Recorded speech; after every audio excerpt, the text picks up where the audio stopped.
Et le titre du message aujourd'hui, c'est « Un rêve en action ». Après le dernier message, on a regardé, vous avez pu, avec le pasteur Nicolas, cerner l'endroit où chercher, où à regarder pour trouver l'endroit de votre casone. Le rêve, la vision, le plan que Dieu a pour votre vie, votre mission. Et on a regardé, je vais récapituler juste avec une image. Je peux avoir la première image, s'il vous plaît. Prochaine image, oui. On avait regardé 3 cercles ensemble. On avait vu les 3 cercles. Je n'avais parlé dans le premier message. On l'a défini un petit peu plus dans le deuxième, où on a les valeurs fondamentales, les dons spirituels, les expériences passées. Et au centre de cela, le casone ou la vision ou le plan ou la volonté de Dieu pour ta vie. On avait commencé à regarder ces aspects-là. Les valeurs fondamentales, c'est quoi? C'est les valeurs qui nous tiennent à cœur, que vous estimez plus que tout. Exemple, l'intégrité, la loyauté, la persévérance, la fidélité, l'honnêteté, la famille, le service, l'excellence, les responsabilités, peu importe, vos valeurs, ce qui, pour vous, est important. Dans la deuxième chose qu'on a vue, c'est les dons spirituels. Dans les dons spirituels, il y a vos capacités spéciales, ce qui fait que vous faites particulièrement bien, que Dieu vous a donné à vous. Dons spirituels que Dieu vous a donné à vous pour exercer des choses bien particulières dans votre vie. Prenez un exemple, et je vais prendre un exemple de moi. Depuis longtemps, j'ai une facilité pour expliquer, enseigner, parler, communiquer, diriger, planifier. C'est quelque chose qui est un don qui est au-delà de l'exercice de prendre des cours et de se former. Donc, il y a quelque chose qui, dès mon jeune âge, j'étais comme ça. Et je regardais avec le temps, je regardais en arrière, et je me disais, mais j'étais déjà comme ça. J'avais déjà ça dans ma vie. J'avais déjà cette facilité-là. D'où pourquoi il ne faut jamais sous-estimer la passion d'un enfant. Il ne faut jamais sous-estimer la passion qu'un enfant a. Parce que ça fait partie des dons et des qualités qu'il a déjà innées en lui, que Dieu lui a donné. Il ne faut jamais voir ça comme juste un hobby c'est quelque chose que Dieu a donné à l'individu, à chacun. Ça fait partie des particularités que vous avez. Et quand vous regardez les valeurs fondamentales, vous avez peut-être fait chez vous avec les cercles, vous l'avez déjà peut-être fait ensemble, travaillé, puis regardez, dire, OK, oui, j'ai fait ça. Dons spirituel, vous dites, ah oui, c'est vrai, moi j'ai ça dans ma vie, je vois ça. Et on voit que ça fait partie de nous. Ça fait partie de qui on est. Et finalement, les expériences passées. Expériences passées, c'est les événements ou les périodes ou les saisons de votre vie qui ont fait qui vous êtes aujourd'hui, qui ont fait de vous la personne que vous êtes en ce moment. Que ce soit des expériences plaisantes ou pas, difficiles ou agréables, qui ont fait de vous qui vous êtes aujourd'hui, qui vous a préparé au plan que Dieu a pour vous autres. Exemple, moi, quand j'étais jeune, à l'école, j'ai vécu beaucoup de rejet et d'intimidation. C'était très, très fort. Moi, j'ai vécu beaucoup. J'étais le souffre-douleur de l'école. J'étais celui en qui on tapait pour se défouler. J'étais le petit garçon qu'on cassait les dents. Mes dents du bas ont été cassées. Donc, ça fait partie de mon passé. Je ne peux pas l'enlever, ça. Je ne peux pas éliminer ça de ma personne. Et ça a fait de moi aujourd'hui la personne que je suis. Une des choses qui me pousse aujourd'hui à accepter les gens comme ils sont. Comprenez-vous ce que ça a fait de moi la personne que je suis devenu aujourd'hui et qui je cours après même, mais ça c'est une autre histoire. Très jeune dans une église, j'étais dans une église très conservatrice. C'était ennuyeux pour pas pourrir, c'était pénible. Et c'est qui m'a poussé à vouloir faire les choses différemment. Parce que ces choses-là ont formé la personne que je suis devenue. Est-ce que vous me suivez? OK. Donc, ça fait partie des expériences passées. Donc, tout ça, ces ronds-là, ces 3 cercles-là, au centre se trouve le plan ou la vision, le casone que Dieu a pour ta vie. Que Dieu a déjà il a déjà encadré. Et quand vous prenez ces 3 cercles-là et vous les rentrez ensemble, vous allez voir qu'au centre, vous allez commencer à voir les points où ils se croisent. Les endroits où ils commencent à émerger ensemble. Plus jeune, j'étais toujours dans des situations, et je me rappelle, j'avais 7 ans, 8 ans à peu près, quand on a commencé à aller à l'église. Et dans les premières semaines que j'allais à l'église avec mes parents, dans ma chambre, mon père était musicien de métier dans les bars depuis que je suis né. En fait, mon père faisait la tournée des bars. Fait que chez nous, dans ma chambre à coucher, il y avait l'orgue de mon père.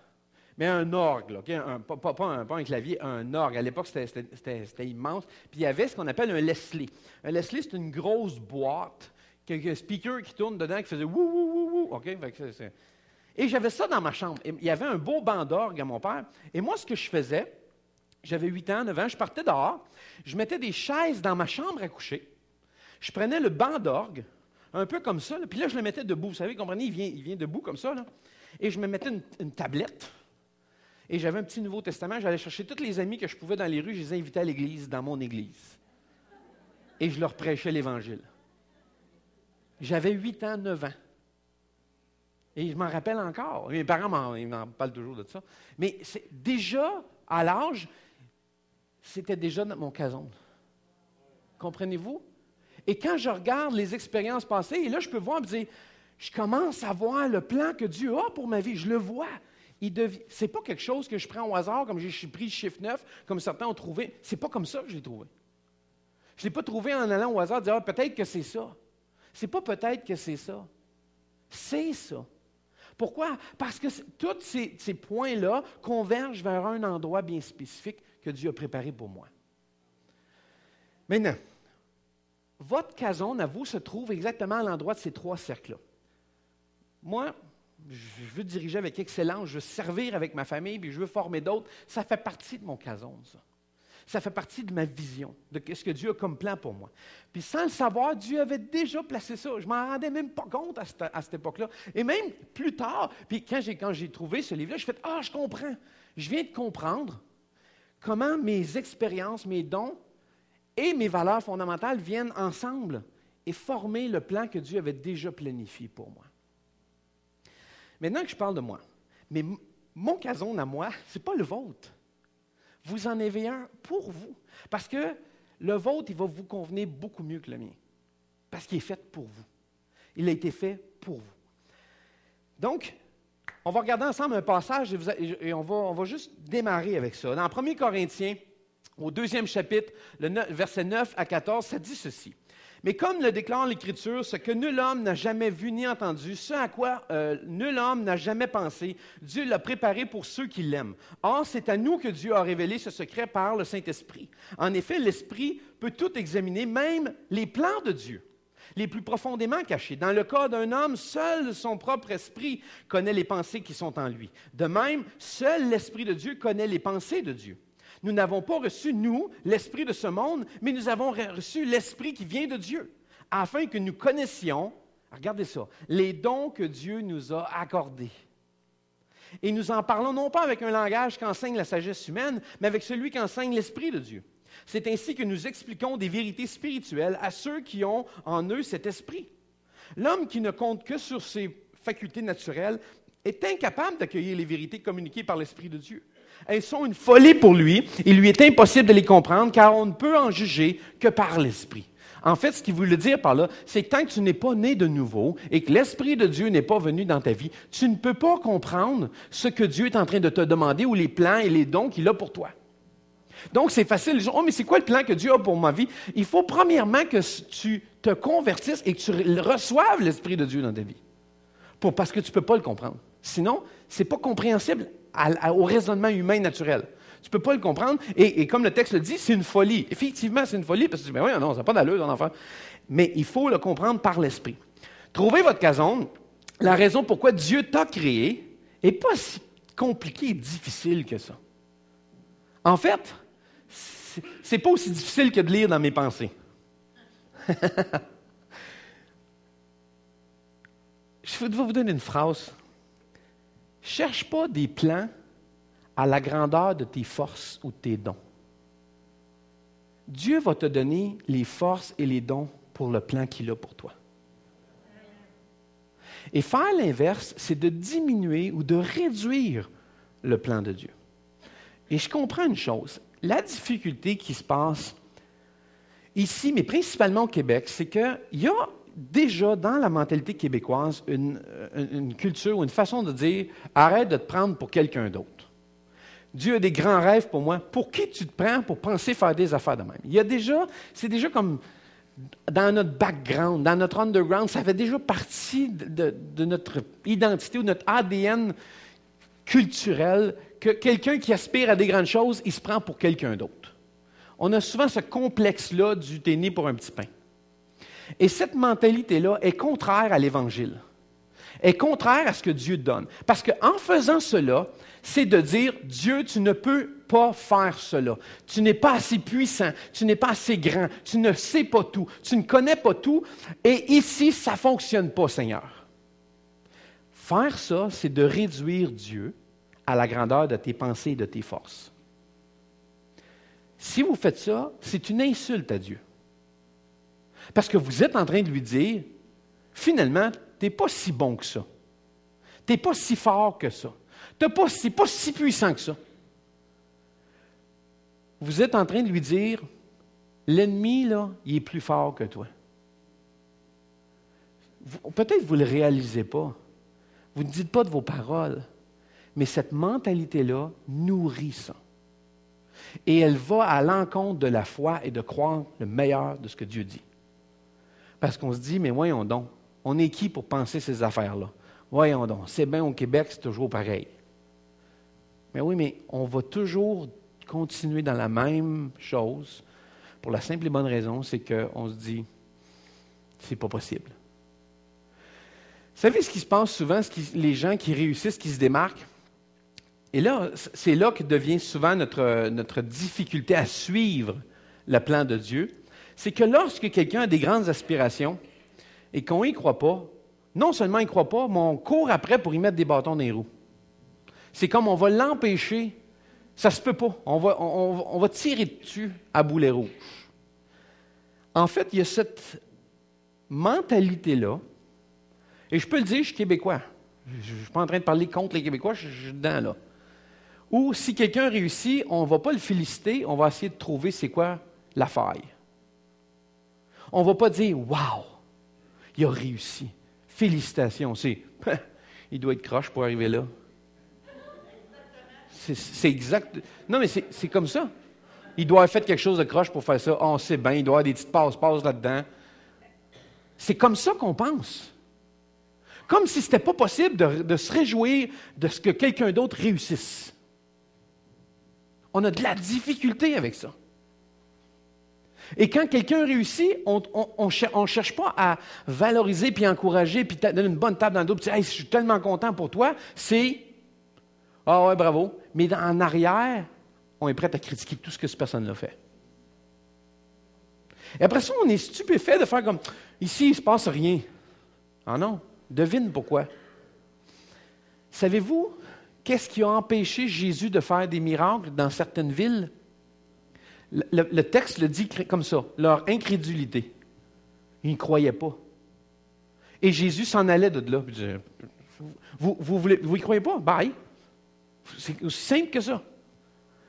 Et c'est une des choses qu'on remarque des gens qui ont des plans, ont des visions, puis qui ont des gens avec eux autres qui ne croient pas, ils se détachent, ils disent parfait, tu n'y crois pas, bye. Je vais aller faire ailleurs.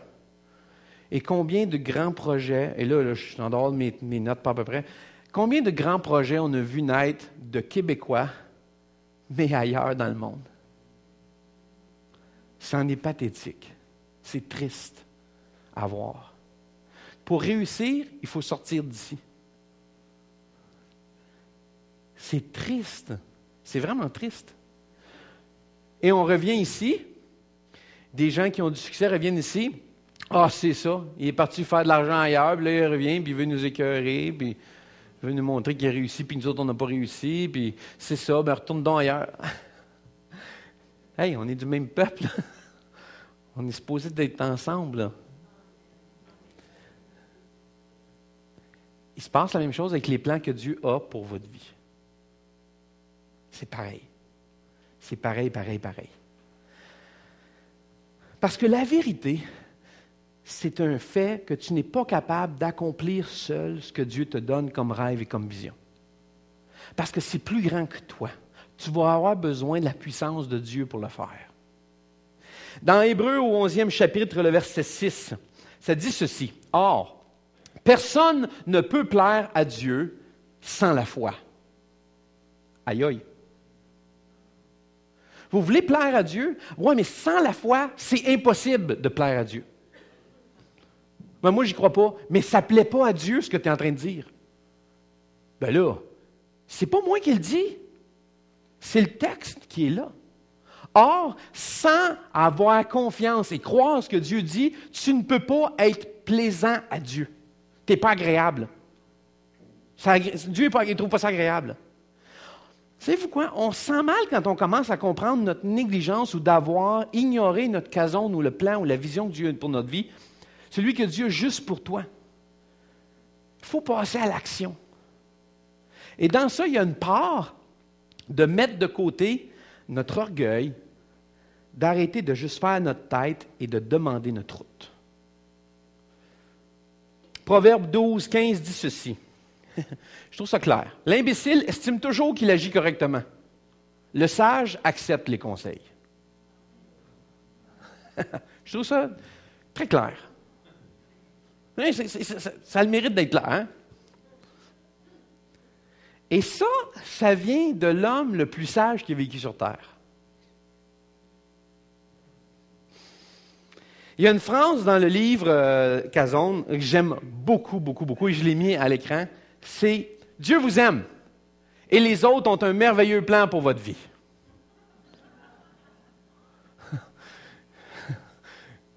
Tout le monde a une idée de ce que vous devriez faire. Vous savez quoi? Il n'y a pas personne que Dieu a oublié dans le Casone. Personne.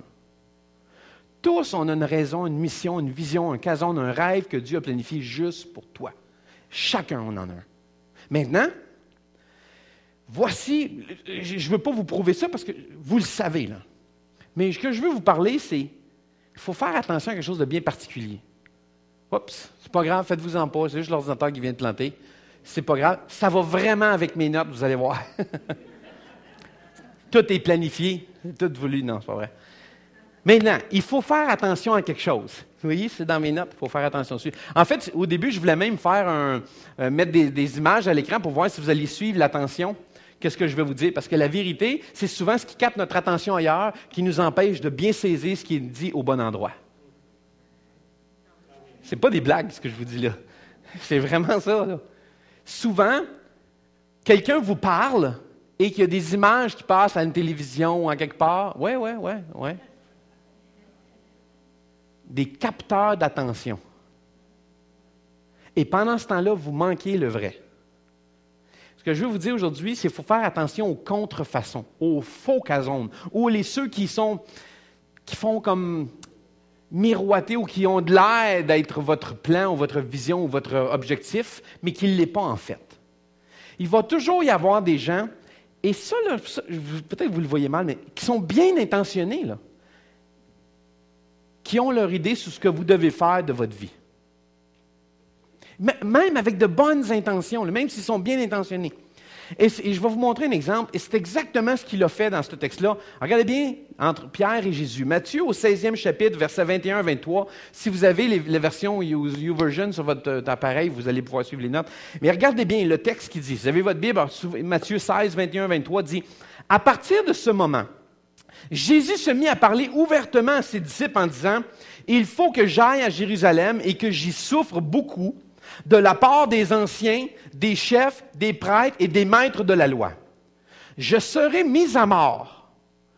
Et le troisième jour, je reviendrai à la vie. » Alors, Pierre le prit à part et se mit à lui faire des reproches. C'est-tu intéressant, ça? Pierre dit à Jésus, « Hey, mon grand, viens ici. Moi, je ne sais pas ce que tu dis, c'est pas bon. Là. » Et là, Pierre va lui dire, Dieu t'en garde, ben voyons donc, tu n'iras pas mourir. Seigneur, dit-il, non, cela n'arrivera pas. Moi, je m'y oppose, je ne suis pas d'accord avec ça, c'est pas ça qui va se passer. Mais Jésus se retourna et dit à Pierre, va-t'en loin de moi, Satan. Tu es un obstacle sur ma route, car tu ne penses pas comme Dieu, mais comme les êtres humains. Pierre avait de bonnes intentions. Il était bien intentionné quand il disait à Jésus, il n'est pas question, tu ne vas pas aller mourir. Là. Jésus dit, il faut que j'aille mourir, je vais être maltraité, je vais souffrir. Non. Et Pierre, il s'objecte à Jésus. Pierre, le prit à part, il s'est mis à faire des reproches. Qu'est-ce que tu dis là? C'est quoi cette affaire-là? Là? Tu ne vas pas aller te suicider, là? C'est quoi cette histoire-là? Tu ne vas pas aller mourir. Reste ici, mon grand. Non, non, Jésus, tu ne peux pas aller mourir. Dieu m'en garde, moi, je vais m'empêcher que ça arrive. Et Jésus le reprend et lui dit, mais tu ne penses pas comme Dieu, toi. Tu penses comme les êtres humains. Même avec de bonnes intentions, des gens peuvent vous emmener dans la mauvaise direction. Est-ce que vous me suivez, là? Pierre avait une bonne intention, mais Jésus a dû lui dire, Pierre, c'est pas ça le casone pour moi, c'est pas ça la mission, c'est pas ça l'objectif, c'est pas pour cette raison-là. Tu comprends pas. La vision, le plan que le Père a pour moi n'est pas la celle que toi tu vois. C'est pas la même chose. Et il se passe souvent quelque chose de très similaire dans les vies de chacun. Où on sent que Dieu nous appelle à quelque chose, on sent que Dieu nous pousse ou nous dirige dans un endroit, mais on a des gens bien intentionnés qui, avec de super belles histoires, de super beaux textes bibliques, de dire un instant, voilà, tu ne peux pas faire ça, mais qui sont en train de vous faire sortir du plan que Dieu a pour vous. C'est quelque chose, hein? Ce n'est pas leur intention, ce n'est pas leur but de vous sortir de là. Ce n'est pas leur but ou leur objectif de dire, ah ben là, si tu pourrais simplement chercher à puis suivre le plan de Dieu, ça ferait mon affaire. Au contraire, ils ont l'intention, la bonne intention de vous emmener dans la bonne direction. Mais ils ne connaissent pas le plan que Dieu a pour ta vie. Ils ne connaissent pas. Alors, ils vont selon ce qu'ils voient, comme le chiffre 9 de tantôt. Ils vont en déduction. Ah, il me semble que. Moi, je te verrais bien là-dedans. Ah oui, tu serais bon dans ça. Ah oui, tu pourrais faire ça. Ah oui, Dieu t'appelle à ça. Ah, un instant, là. Non. Laissez pas les contrefaçons vous prendre. Ça m'a rappelé une histoire que j'ai trouvée super intéressante d'un pasteur. Moi, je l'applique à tout ça, là. Vous allez voir. Il raconte une histoire qui, il y a plusieurs années de ça, il a passé son été à Man-O-R Cay, qui est une île dans les Bahamas. Et il y avait un ami, Michael, qui a montré tout sur les bateaux, les voiles, les moteurs, les conduites, toute la patente. Puis un jour, cet ami-là lui dit, « Viens avec moi, il faut qu'on aille chercher un bateau sur une autre île et qu'on la ramène à Man-O-R. » Ça a pris à peu près 1 heure à se rendre. Arrivé là-bas, décide de préparer le bateau, puis c'est plus long que prévu, puis le soleil se couche. Michael lui dit, « Il n'y a pas de lumière sur un des 2 bateaux.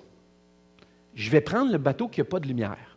Tu vas me suivre. » Non seulement c'est dangereux, mais c'est impossible à voir dans le noir. Il se dit, on va trouver une façon. Il fouille dans le coffre, il trouve une lampe de poche. Tu sais, les espèces de vieilles lampes de poche rouges qu'on avait dans les tiroirs de cuisine. Ça venait de ça, vous autres?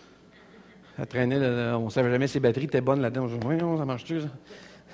C'est la même affaire avec le bateau qu'il prend. Fait qu'il prend la lampe de poche, puis il ne sait pas ça fait combien de temps qu'elle est là, puis que les batteries sont dedans. Et là, écoute, n'oubliez pas, là, on est sur l'eau, là, il y a de l'humidité là-bas. Là. Tu sais, l'eau, c'est humide, hein? Vous savez ça? Donc, l'humidité avec les batteries et toute la patente. Alors, imaginez, il part, mais sa lampe de poche, ils font 30 minutes, tout va bien. Puis l'autre, c'est un gros. Parce que Michael, il prend celui qui n'a pas de lumière, mais c'est une espèce de bateau maison. C'est assez gros, mais. Il dit, Michael, il dit à ce gars-là, il dit, reste à peu près 100 pieds derrière moi. Reste à peu près une centaine de pieds derrière moi. Puis suis-moi avec la lampe de poche, je te fais signe, mais ils ont une radio pour se parler. Puis il dit, bon, mais voici, suis-moi, on va se rendre à la marina.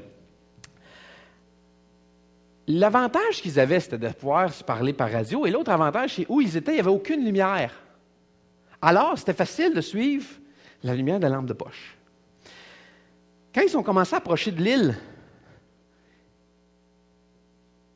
et imaginez tout ce qui se trouve devant lui. C'est rempli de lumière. Les lumières des rues, les lumières des maisons, les lumières des quais, les lumières de la marina, c'est toutes des lumières. Et à un moment donné, il perd la lampe de poche à s'éteint. Il ne voit plus le bateau. Il ne voit plus l'autre en avant de lui. Alors, s'approchant de l'île, il s'est souvenu, lui, qu'il y avait un mur de roche près de la marina. Puis là, il s'alignait sur les lumières de galerie, puis il était plus sûr que c'est une lumière de galerie, non, c'est une lumière de rue, parce que les rues, ils font face à l'île, donc on voit toutes les rues. Donc, vous voyez toutes les lumières de maisons dans les rues, vous voyez les poteaux des lumières dans les rues. Imaginez, le moment donné, vous voyez juste plein de lumières. Il dit, mais c'est où il faut que j'aille? Lui, il n'a aucune idée. Il perd son ami. Et il commence à suivre la côte. Puis là, Michael l'appelle à la radio, il dit « T'es rendu où? » Il dit « Je suis juste derrière toi. En fait, je suis juste derrière quelque chose. » L'autre, il dit « Ben moi, je viens de rentrer dans Marina. » Ça, c'était sa deuxième indice que peu importe ce qui suivait, ce n'était pas le bateau de Michael. Il s'est mis au neutre. Et il a regardé aussi fort qu'il pouvait pour trouver un signe d'où était le port, la marina. Et à sa droite, il voit ce qu'il pense être la marina. 20 minutes plus tard, il réussit à arriver à la marina. Il arrive au quai. Et l'autre, Michael, il dit « J'ai tellement eu peur que je dois retourner pour te chercher, mais je ne sais pas où. » Alors, ils ont ri beaucoup de ça, mais ils ont réalisé qu'ils ont évité un désastre qui aurait pu être fatal. S'il avait continué dans la direction qu'il prenait, il aurait pu entrer en collision avec un autre bateau, un quai ou une maison. Il aurait pu frapper quelque chose d'autre qui pensait être la lumière du bateau de Michael. La direction qu'il avait prise était la mauvaise et finalement, elle le destinait au mauvais endroit que celui qui avait l'intention d'aller. Il avait une bonne intention. Cette compétition entre les lumières, là, si je peux m'exprimer comme ça, elle a rendu le voyage aussi difficile et dangereux, c'est toutes ces contrefaçons. Tout ce qui attirait son attention. Et on vit dans un monde où il y a des milliers de lumières en compétition qui tentent d'attirer votre attention. Comme si vous marchiez, si vous alliez sur cette eau-là et que vous voyez toutes les lumières, vous dites, mais quelle est la bonne lumière? C'est où l'endroit que je dois aller? Et on vit dans ce monde-là d'attirer l'attention. Comme je vous disais tantôt, c'est facile de perdre l'attention quand il y a quelque chose qui bouge autour, quand quelque chose qui se passe. Peut-être que vous ne le réalisez pas, là, mais quelque chose de bien simple. Moi, je le vois parce que je vois tous vos pères d'yeux, OK? Mais il y a une personne qui se lève. Savez-vous qu'est-ce qui se passe? Tout le monde la regarde. Et pendant 4 secondes, je vois tout faire tous les yeux qui se tournent. Et pendant un instant, on peut perdre l'attention. Sans le vouloir. Personne n'a de mauvaise intention dans ça, là. Il n'y a pas aucune mauvaise intention. Comprenez-vous que ce n'est pas une question d'intention, là. D'où, comme tantôt, on choisit la lettre 9 comme ça au hasard. Ah, ben oui, je n'ai pas de mauvaise intention, c'est une bonne lettre, le 9. Ben oui, c'est ça, c'est une lettre. C'est une lettre. C'est une lettre, c'est une lettre, c'est une lettre. La lettre 9, le chiffre A.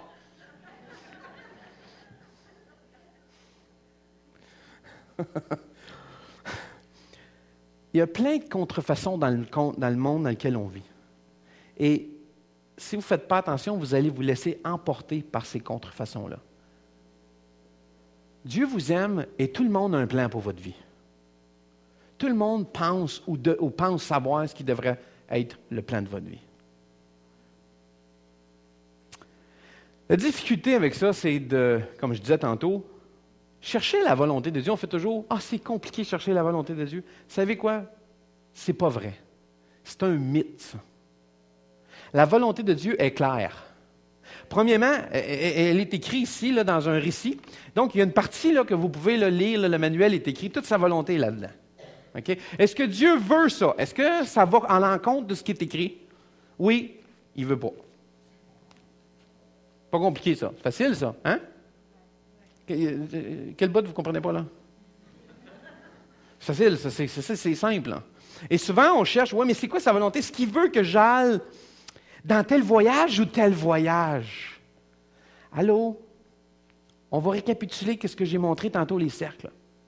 Lequel correspond à ton cason? Pas ce que les autres disent que tu devrais faire. Qui va avec tes valeurs, avec tes dons spirituels et tes expériences passées. Qu'est-ce qui marche dans ça et qui correspond à ça? Puis si vous avez, je prends-tu le vol de 7 heures ou le vol de 9 heures? Là, si tu es prêt à décider à quelle heure tu veux partir, là, c'est un problème.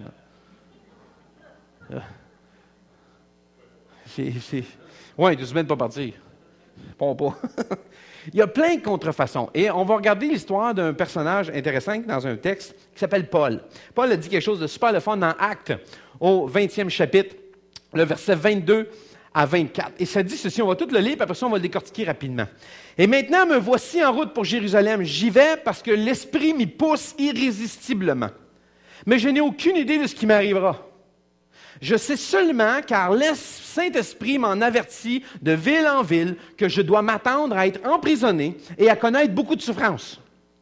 Mais peu importe, la vie n'est pas pour moi un bien si précieux. » On devrait mettre ça sur nos frigidaires. « S'il faut la sacrifier, j'y suis prêt, pourvu que j'atteigne le but de ma course et que j'accomplisse entièrement la mission que le Seigneur Jésus m'a confiée, c'est-à-dire que je proclame partout la bonne nouvelle de Dieu, faisant grâce aux hommes. » Paul dit ceci, en lisant ceci, on regarde le texte, j'ai souligné parce que vous allez voir, ça va être quelques points qu'on va regarder ensemble. Paul va dire, je dois m'attendre à être emprisonné et à connaître beaucoup de souffrances. Ça ressemble à ce que Jésus a dit tantôt à Pierre. Pas tantôt, il a dit ça fait longtemps, mais tantôt quand on l'a lu. Lorsqu'il lui dit, il faut que j'aille à Jérusalem, je vais souffrir et je vais mourir. Et Pierre lui dit, non, pas d'accord avec ça, moi. Mauvaise réponse.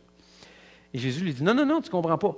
Déjà, d'emblée, Paul dit, peu m'importe. Pas sûr qu'il y a bien du monde ici qui se sont dit, la vie n'est pas pour moi un bien si précieux. Je pense que tout le monde dit plutôt, oh, ma vie, c'est un bien si précieux. Plutôt le contraire. Mais Paul est en train de dire, mais l'objectif de ma vie, c'est pas que je ne meure pas, c'est que j'accomplisse ce qu'il m'a demandé de faire. Et c'est pour ça que je vais aller où il faut pour accomplir la vision, la mission, le plan, le kazon que Dieu a pour moi. Ce plan-là qu'il a déjà établi pour ma vie. Lorsqu'on regarde cette histoire-là, je pense à quand il dit « je suis prêt pourvu que j'atteigne le but. S'il faut la sacrifier, ma vie, je vais le faire. » Dieu a tant aimé le monde qu'il a donné son Fils unique afin que quiconque peut sauver sa vie et aller en vacances, prendre du bon temps. Et que je puisse faire ce que j'ai désir dans la vie. Dieu a donné son meilleur afin que je puisse accomplir ce que j'aime et d'être bien heureux en sécurité. Non, mais ça, c'est souvent le verset qu'on a, par exemple, chez nous. Alors, Dieu a tant aimé le monde, il m'a donné son Fils unique afin que j'atteigne mes objectifs de m'acheter ce que je veux avoir et de vivre le rythme de vie que j'ai envie de vivre. C'est pas ça. Paul avait très bien compris. Ma vie, là, physique sur terre, n'est pas un bien si précieux que ça. Jésus a dit, ne craignez pas ceux qui peuvent faire quelque chose à votre corps, mais ceux qui peuvent sur votre âme. On perd la notion de notre vie réellement. On chérit notre vie physique comme si tout en dépendait, mais notre vie spirituelle, elle peut prendre le bord, c'est pas trop grave. Quand ce qu'il est en train de dire, c'est le contraire. Ce qui est important, c'est la vie spirituelle, l'âme qui est en moi, la mission pour laquelle Dieu m'a mis sur terre, l'objectif, pourquoi je suis là. Je ne suis pas ici pour venir prendre des vacances. La vie, ce n'est pas une destination. La vie, c'est un chemin, c'est un pèlerinage, c'est un parcours. Je ne suis pas arrivé en quelque part. Je suis de passage vers quelque part. Et Paul dit, ma vie n'est pas si précieuse que ça. Parce que mon objectif, c'est pas d'être en santé, puis d'être heureux, puis de ne pas rien vivre de difficile dans ma vie, puis aucun obstacle, puis d'avoir tout ce que je veux, passer les vacances à l'endroit où ce que je veux. C'est pas ça. Si c'est ça, tu as oublié c'est quoi le plan pour Dieu pour ta vie. Et tu es en train de faire le plan de toi pour ta vie. En disant, « Oh, je cherche la volonté de Dieu. » C'est pas vrai. Tu cherches ta volonté. Tu veux faire ce que toi tu veux faire. Blâme pas Dieu de ne pas t'en donner. Tu as choisi ton plan. Je veux vivre ma vie, moi. Bien, vis-la ta vie. Mais ça s'arrête là après. La vie, ce n'est pas juste ce qu'on vit physiquement. C'est une portée éternelle. Mon âme va durer après que mon corps va m'avoir lâché. Jean-Marie Payan, il ne meurra pas dans la tombe. Est-ce que vous me suivez? Peut-être que le moyen de transport va arrêter là. Mais moi, je change de dire, m'en vais à un autre endroit, là. Puis moi, je continue, je m'en vais, je sais où je m'en vais. Et maintenant, je connais le plan du passage. Pourquoi je suis de passage? Et je sais ce que j'ai à faire durant ce passage-là. Est-ce que ça fait mon affaire tout le temps de faire ce que Dieu me demande? Comment ça, vous savez ça? Vous avez lu dans mes pensées? Voyez, ça marche. Il y a 4 phases qu'on peut voir dans le Kazon à travers ce texte-là. 4 phases du Kazon. 4 phases, Kazon en 4 phases. Première chose, la première phase qu'on peut voir, c'est poussé par le Saint-Esprit. Regardez bien au verset 22. Paul dit, « J'y vais parce que l'Esprit m'y pousse irrésistiblement. » Ce n'est pas mon idée, c'est l'idée de Dieu. Vous aurez ces moments-là dans votre vie, vous allez être poussé par le Saint-Esprit. Le Saint-Esprit va vous pousser à avancer dans cette direction-là. Quelque chose qui vous pousse hors de votre zone de confort, qui c'est un pas de foi. Dans le texte qui est là en grec, c'est intéressant, l'esprit qui pousse, c'est déopneuma. Déopneuma, faire une action qui, par l'esprit, qui pousse, qui t'oblige, qui... Le sens, c'est lié, attaché, comme pris à faire ça. L'esprit m'a lié, m'a attaché pour m'emmener dans cette direction-là. Deuxième phase du Kazon qu'on voit, c'est certaines incertitudes. Ça, c'est sûr que ce n'est pas clair pour certains. Là. Certaines incertitudes. Regardez bien le verset 22. Je trouve ça intéressant. Mais je n'ai aucune idée de ce qui m'arrivera. Je sais qu'il va m'arriver quelque chose, mais je ne sais pas quoi. Je sais que je m'en vais quelque part, mais je ne sais pas où. C'est exactement ce qu'Abraham a vécu. Je veux que tu t'en ailles. Où? Marche. Par où? Avance. Je te le dirai quand tu seras rendu. Il va toujours y avoir dans votre Kazon, premièrement, d'être poussé par l'Esprit et deuxièmement, certaines incertitudes. Le Saint-Esprit a parlé et là, quoi? Il m'a parlé, je sens qu'il faut que j'avance, je sens qu'il faut que il me pousse, mais là, qu'est-ce que je fais? C'est quoi là? C'est ce qui se produit. Dieu ne donne pas les détails. C'est comme ça. Parce que on ne peut pas les saisir et les comprendre de toute façon. Quand même qu'il nous les expliquerait. Parce qu'on n'a pas la capacité de saisir ce qui va se passer. Tout ce qui arrive, là, quand je sais que Dieu a parlé, je sais que Dieu me pousse, je sais que Dieu avance, mais je ne sais pas trop ce qui va se passer. Il va toujours y avoir certaines incertitudes. Ça va toujours exister. En fait, c'est de dire ceci. Et j'ai mis la phrase parce qu'en la disant, je sais que je vais perdre du monde. Je vais faire aujourd'hui ce que je peux faire pour me permettre de faire demain ce que je ne peux pas faire aujourd'hui. Hein? Je vais faire aujourd'hui ce que je peux faire pour me permettre de faire demain ce que je ne peux pas faire aujourd'hui. Ça, en fait, là, ça veut dire aussi simplement que fais un pas. Parce que tu ne peux pas faire les 4 prochains, il faut t'attendre à demain. Hein? Donc, fais le pas. Aujourd'hui, je peux faire ce pas-là. Je le peux. Mais un coup que j'ai fait ce pas-là, je peux faire le prochain après. Prenons un exemple. Prenons, vous dites, moi, j'ai dans mon cœur de prêcher puis de faire un message. Parfait. C'est quoi la première étape? Interview quelqu'un qui en a déjà fait. Va voir quelqu'un qui a déjà fait des messages, comment ça marche. Un coup que tu vas avoir fait ça, là, on va déterminer. Ça, c'est le premier pas. Tu peux le faire. Ça, je peux le faire. Interview quelqu'un qui a fait un message. Oh, oui, je peux le faire. Aller le voir. Premier pas. Deuxième pas. Trouver un sujet. Ça, je peux le faire. Un coup que j'ai trouvé le sujet, ben, je vais trouver les points dedans. Ah, ben ça, je peux le faire. Je l'ai fait. Je suis rendu. Et là, un coup que j'ai mes points, ah, ben là, je vais trouver mes illustrations pour aller dedans. Puis un coup que j'aurai mes illustrations, mais là, je vais travailler à le monter ensemble. Et ainsi de suite.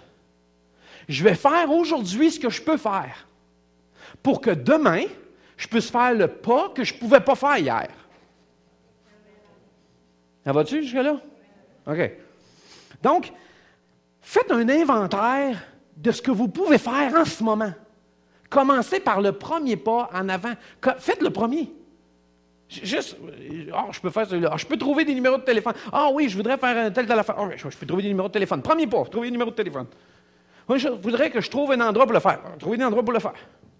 On avance. Un pas. C'est comme ça qu'on avance dans la volonté de Dieu. On a l'impression souvent que les gens qui sont dans la volonté de Dieu, ils marchent comme a walk in the park. Une balade. C'est pas de même. C'est jamais comme ça. C'est un pas. Et il va toujours y avoir certaines incertitudes. Il va toujours y avoir des moments où tu fais comme, je ne sais pas trop ce qui va m'arriver, mais je sens que c'est ça. Je ne sais pas trop qu'est-ce que je vais trouver là, et j'y vais. Pour accomplir le kazon ou la mission, comme Paul a dit, tu dois mettre par écrit le kazon et faire pas par pas ce que tu peux faire aujourd'hui. Paul écrit, dit, bon, mais je sais qu'il faut que j'aille à Jérusalem. Je ne sais pas trop ce qui va m'arriver. Je sais que l'Esprit m'y pousse. Troisième phase dans le kazon qu'on va voir.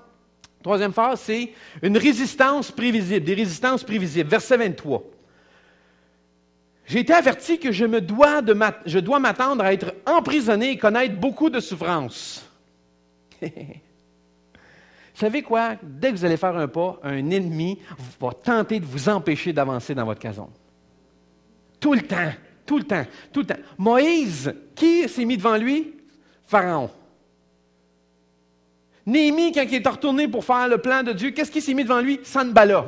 Vous saviez cela, hein? Ben oui. Et dans le dernier message, on a parlé d'un personnage qui s'appelle Joseph. Dès qu'il y a eu un rêve, une vision, qui s'est mis devant lui? Ses frères.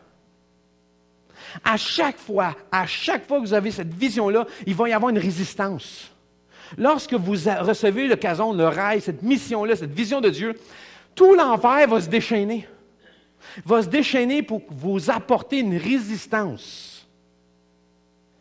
Apporter quelque chose qui va vous repousser, vous empêcher d'avancer. Il y aura toujours une résistance à la vision, au rêve, au kazon, ou le plan que Dieu a pour ta vie. Il va toujours y avoir une résistance.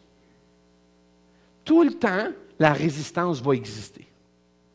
Donc, ce sont des résistances prévisibles. Vous avancez, vous allez faire face à une résistance. Dans la vie, peu importe ce que vous faites, dès que vous changez une chose, vous avez de la résistance. Dès que vous changez une chose, peu importe le changement que vous faites, positif, négatif, peu importe, il y a une résistance. Tout le temps. Vous voulez savoir comment pas avoir de difficultés, pas de souffrance, pas rien, pas de résistance? Faites rien. Faites rien. Mais vous allez être tellement malheureux. Dès que tu fais quelque chose, il va y avoir une opposition. C'est clair. C'est prévisible. Et la quatrième chose qui arrive, la quatrième phase qu'on peut voir, c'est une clarté hors du commun. Verset 24. Mais peu m'importe, la vie n'est pas pour moi un bien si précieux. S'il faut la sacrifier, j'y suis prêt, pourvu que j'atteigne le but de ma course et que j'accomplisse entièrement la vision, la mission, le plan, le kazon que le Seigneur Jésus m'a confié. Moi, je sais sans l'ombre d'un doute que Dieu m'a placé sur la terre pour enseigner et annoncer sa parole. C'est même pas une question pour moi. En fait, ce que je voudrais faire dans la vie, ça fait longtemps que j'ai dû enterrer ce que je voulais faire dans la vie. Ce que moi, j'avais le goût de faire. De toute façon, ça n'a pas passé. Je n'ai pas réussi. Oh non, je ne dis pas ce que je voulais faire parce que... C'est trop... Je sais maintenant, sans l'ombre d'un doute, changez pas de sujet. Changez pas de sujet. S'il vous plaît. S'il vous plaît. Il y a trop de capteurs d'attention, là. Les lumières s'allument tôt, là.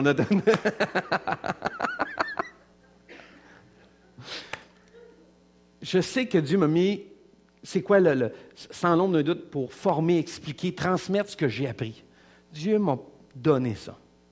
Quelle est la mission que Paul avait? C'était quoi son kazon? Verset 24 à la fin. On va-tu le voir? Oui, il est là. C'est-à-dire que je proclame partout la bonne nouvelle de Dieu, faisant grâce aux hommes.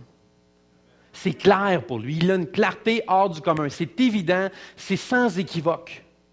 Il ne se pose pas la question, c'est quoi ma vision, c'est quoi ma mission, c'est quoi mon plan, c'est quoi le casone que Dieu a pour moi. Il ne se pose pas cette question-là. C'est rendu clair.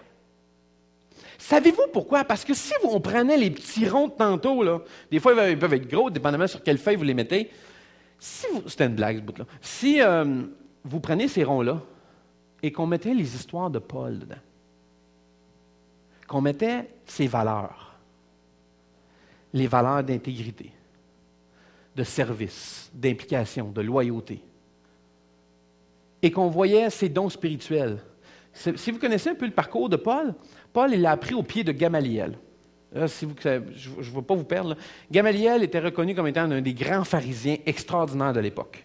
C'était un maître de la loi phénoménal. Et quand tu avais l'occasion, en fait, Gamaliel, là, c'était un monsieur, mais c'était comme le Harvard de l'époque. Si tu avais étudié à Gamaliel, tu étais vraiment choyé. Paul va en parler, mais il dit, moi, j'ai appris au pied de Gamaliel. J'ai été formé par ce gars-là. C'est un gars versé dans les Écritures. C'est un gars qui connaissait l'Ancien Testament de façon extraordinaire, qui connaissait plein de sens ou de symboles par rapport à l'Ancien Testament. Il connaissait ça. C'était une personne qui avait une facilité de communication dans tous ses dons spirituels. Là. Et quand on voit ses expériences passées, c'est la même chose. Quand on lit un petit peu sur Paul et qu'on voit, il est envoyé dans plein d'églises pour trouver les chrétiens, puis les maltraiter, puis parce qu'il était zélé. Il était fervent, persévérant. Quand vous commencez à regarder ça, vous dites, mais oui, mais c'est clair, qu'est-ce que Dieu l'appelle à faire? C'était évident. Et c'est pareil pour chacun. Si vous remplissez les cercles, là, vous allez voir. Faites l'exercice. Prenez les cercles et remplissez-les. Pas obligé d'être des cercles en passant. Là. Mais vous pouvez faire les trois catégories. Et vous allez voir où ils rentrent ensemble. Et vous allez vous rendre compte que Dieu vous a déjà préparé, Dieu vous a déjà donné plein de choses pour accomplir le plan qu'il a pour ta vie. Il est déjà là. Alors que vous êtes à genoux en train de dire, Seigneur, que veux-tu de moi? Quelle est ta volonté pour ma vie? Et que vous n'avez pas de réponse, c'est parce que la réponse est déjà venue.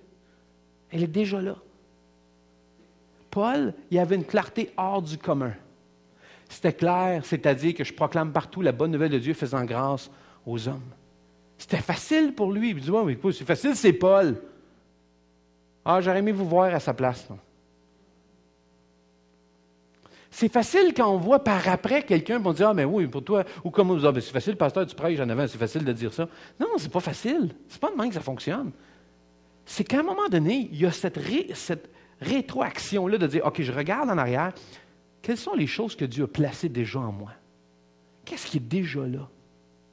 Et vous allez voir, ça va vous donner un bon indice de votre casone. Vous allez le trouver. Vous allez pouvoir découvrir, mais vous savez où chercher, on va vous montrer où chercher. On parlait tantôt de Néhémie et de l'opposition de Sanballat. Alors, regardez la clarté que Néhémie avait dans Néhémie 6e chapitre, le verset 3. Il dit, je leur ai envoyé des messagers à cette réponse, parce qu'il disait Sanballat, viens ici. Il dit, j'ai un grand ouvrage à exécuter.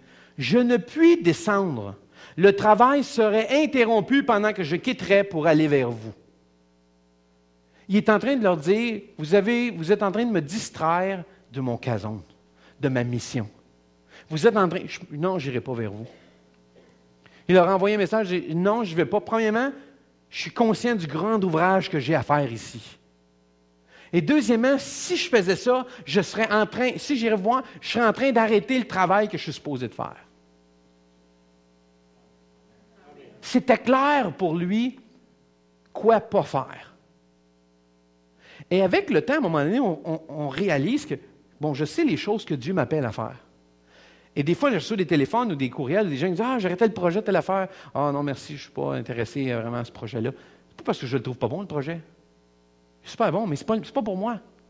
Ça ne fait pas partie de ma mission. Je vais m'écarter de mon plan. Je vais m'écarter de la direction que Dieu m'a demandé. Je vais aller vers d'autres lumières plutôt que de suivre celle que Dieu m'a donnée. Quand vous me suivez? Exactement la même chose pour vous.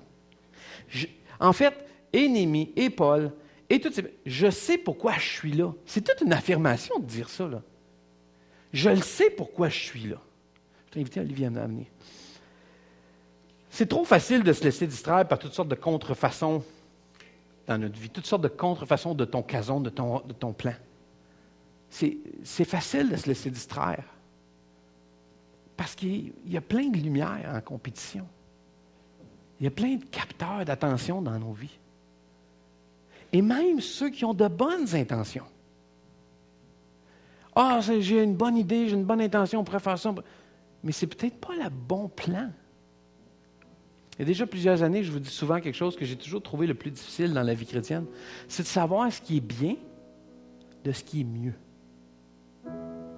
C'est pas que c'est mal, c'est juste que c'est pas ma place. C'est d'être capable de savoir c'est où sa place, d'avoir une clarté hors du commun, de dire je sais c'est quoi mon appel, je sais c'est quoi mon cason à moi. Et je veux œuvrer dans cette direction-là. Faire aujourd'hui le pas que je peux faire pour que demain, que je puisse faire le pas que je ne pouvais pas faire aujourd'hui. Faire aujourd'hui ce pas-là. Je peux le prendre, ce pas-là. Pour que demain, je puisse faire ce pas-là qu'aujourd'hui je ne pouvais pas faire. Et j'avance. Et j'avance. Et j'avance.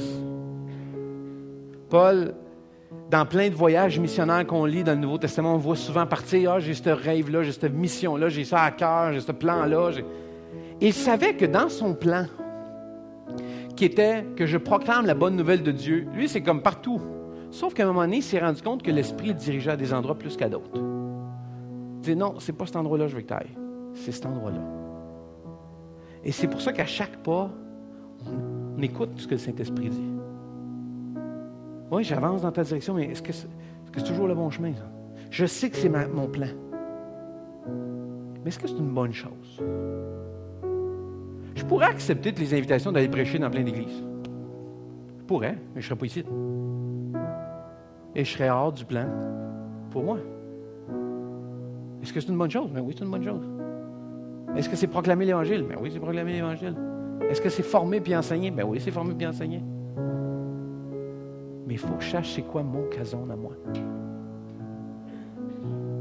Et de ne pas me laisser embarquer dans toutes sortes de contrefaçons, même avec de bonnes intentions. Connaissez le dicton à propos des bonnes intentions? Avez-vous déjà entendu ce dicton-là? Le chemin de l'enfer est pavé de bonnes intentions. Les intentions, là, c'est cool, c'est bien, c'est une bonne chose.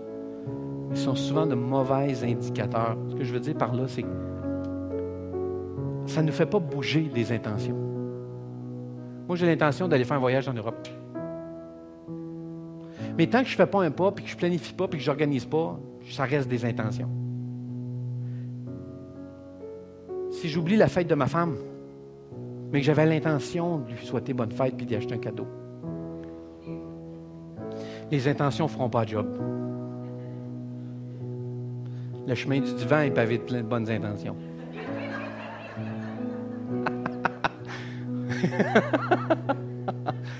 Non, mais vous me comprenez, les intentions. Ah, j'avais l'intention de t'appeler. Et tu ne l'as pas fait. C'est pas l'intention qui compte. Tu sais, on dit, c'est les intentions qui comptent. C'est n'importe quoi, ça. Tu sais, on dit souvent, c'est ça, hein? C'est l'intention qui compte. Hein? Pensez-y 2 minutes, là. Si vous dites ça à quelqu'un, là, écoute, je voulais être là pour toi, puis je sais que tu en avais besoin. J'avais l'intention d'être là. Mais ce qui compte, c'est que tu n'étais pas là. Tu as beau avoir toutes les belles intentions de la planète, ça ne fait pas un geste, ça. Ah, j'avais des bonnes intentions. Oui, mais si Dieu était demeuré sur ses intentions, on serait encore perdu. C'est pas juste une question d'intention. J'ai l'intention de suivre le Seigneur. J'ai l'intention de me convertir. J'ai l'intention de faire un changement dans ma vie. J'ai l'intention de faire ce que Dieu me demande. Ça fait rien. Ça donne des raisons, des excuses.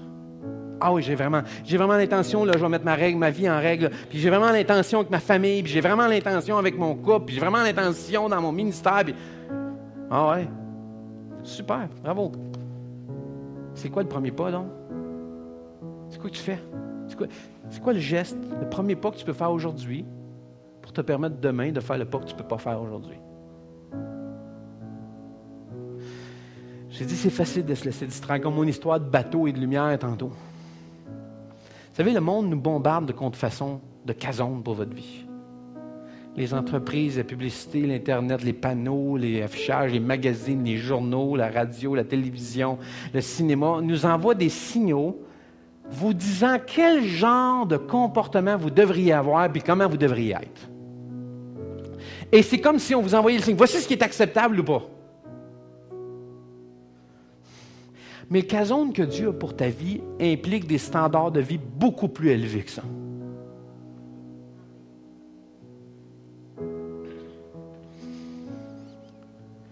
On va juste se lever ce matin. On voudrait juste terminer en prière. J'aimerais qu'on ferme nos yeux un instant.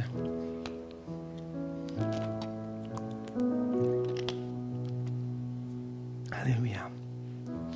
Ce matin, c'est une opportunité que vous avez de faire un changement de direction dans votre vie ou de chercher ou de trouver ou mettre en action le casone que Dieu a pour ta vie.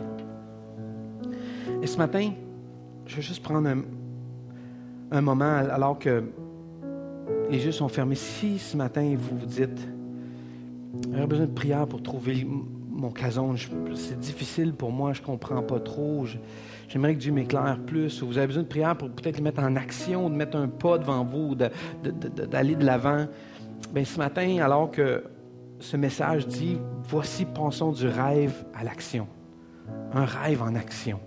De penser du casone, de découvrir à je fais un pas dans la direction que Dieu m'a appelé à être.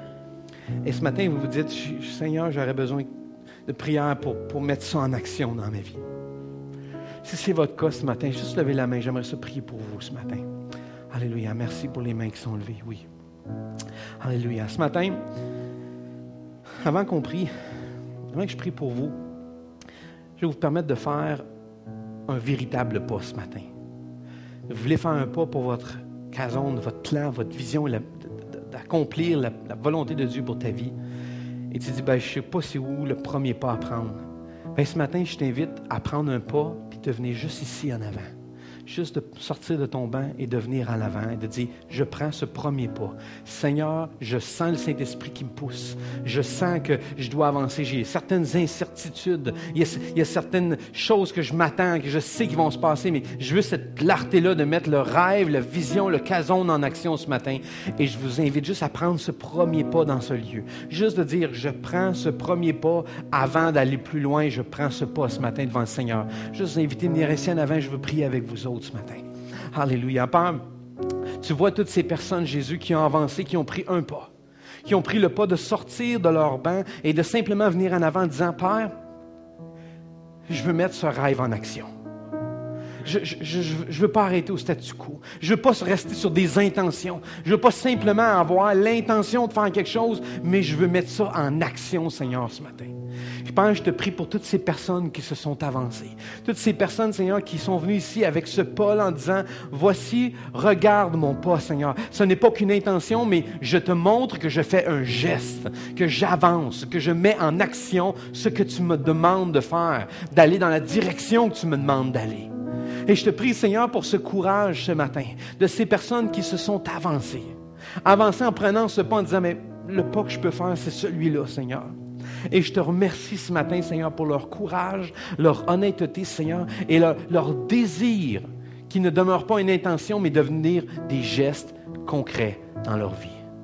Je te prie maintenant de leur donner courage, force, renouvelle, Seigneur, leur force. Que ton esprit les remplisse, que ton esprit les touche, Seigneur, que ton esprit s'empare d'eux, qu'irrésistiblement se sentent poussés par toi, qu'ils avancent, Seigneur, qu'ils savent dans ces 4 phases-là, Seigneur, que tu es là, que tu avances avec eux, tout comme Paul l'a vécu, Seigneur, malgré les incertitudes, malgré les résistances, Seigneur, qui viennent, que cette clarté, Seigneur, puisse descendre sur eux aujourd'hui, descendre dans leur vie, descendre, Seigneur, dans leurs pensées, que ça soit clair, Seigneur, ce que tu les appelles à faire. Remplis-la de ta puissance, Seigneur. Ton Saint-Esprit s'empare d'eux. Et qu'ils puissent accomplir le chason que tu as pour leur vie à eux. Au nom de Jésus. Amen. Amen. Gloire à Dieu. Gloire à Dieu.